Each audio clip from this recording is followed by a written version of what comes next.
TPAC. A real-time audit conducted by Auditor General Pamela Munroe-Ellis has raised serious concerns about the management and operation of key aspects of the Holness administration's response to Hurricane Melissa. In a report tabled in the House of Representatives on Tuesday, Mrs. Munroe-Ellis cited governance failures, weak oversight, and overall breaches of procurement rules. She's warning that the shortcomings in management systems undermine the transparency and accountability during one of Jamaica's most expensive disaster relief efforts. Siobhan Campbell tells us more. The 28-page report is the result of a real-time examination of how resources were managed under the Hurricane Melissa Relief Initiative. Focus was placed on the National Disaster Fund, emergency procurement by the Office of Disaster Preparedness and Emergency Management, ODPEM, and the acquisition, distribution of Starlink devices and inventory management practices. The report found that the National Disaster Fund Committee, NDFC, the statutory body responsible for overseeing the fund, has not fulfilled its mandate. The committee last met in June 2022, its term expired in September 2023, and no replacement had been appointed as of December 2025. Mrs. Munroe-Ellis says this placed the management of the fund outside the framework required by law. The Auditor General says Section 40 of the Disaster Risk Management Act requires the Financial Secretary to approve withdrawals from the National Disaster Fund after consulting the NDFC. But at the time, the Director General of ODPEM requested $350 million for Hurricane Melissa relief. No committee had been appointed. The audit also flagged weaknesses in emergency procurement practices. ODPEM awarded contracts valued at $85 million for hurricane supplies, but failed to publish the contracts on the Government of Jamaica Electronic Procurement GOGEP platform within the 1-month deadline mandated by law. The Auditor General says a sample of the contracts found that all but one was in line with the procurement guidelines. The total sample was valued at $81 million. One of the most significant findings related to the $12 million procurement of 200 Starlink satellite internet devices. The Auditor General found that the purchase was initiated by the instruction of the Energy and Telecommunications Minister, Darrell Vaz, rather than by the head of the procuring entity. This, she says, was contrary to the Public Procurement Act. The devices were also delivered on November 14, before procurement documentation was completed, with key forms prepared retroactively on November 19. Auditors also found that many of the Starlink devices procured were not used. Physical inspection conducted at 8 entities revealed that all 41 devices issued remained unused and in storage.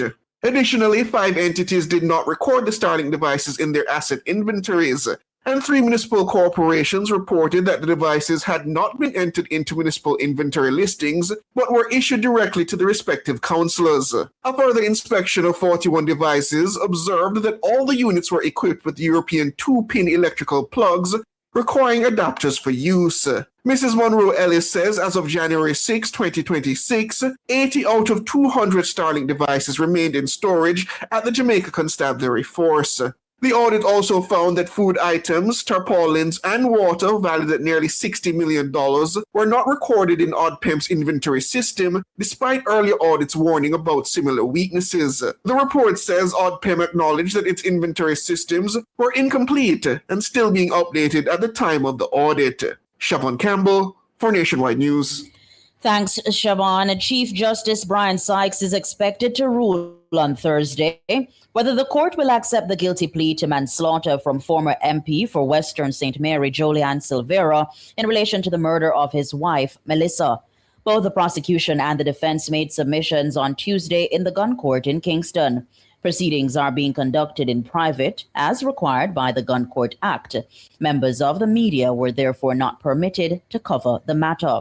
Silvera entered the guilty plea to the lesser charge on Monday as his trial was about to begin.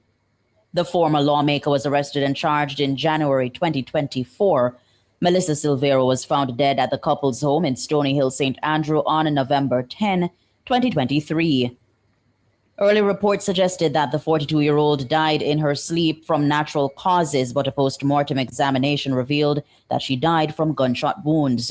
Jolian was originally charged with murder and with using a firearm to commit a felony. He initially pleaded not guilty to the charges, but during Monday's hearing, Silvera changed his plea and admitted to manslaughter after additional ballistic evidence was presented to the court. A conviction for murder carries a possible sentence of 50 years to life imprisonment, while manslaughter also attracts a maximum penalty of life imprisonment. Despite that maximum for manslaughter, judges tend not to go beyond 20 years. You're listening to the news on Nationwide at 5. We'll have more after these.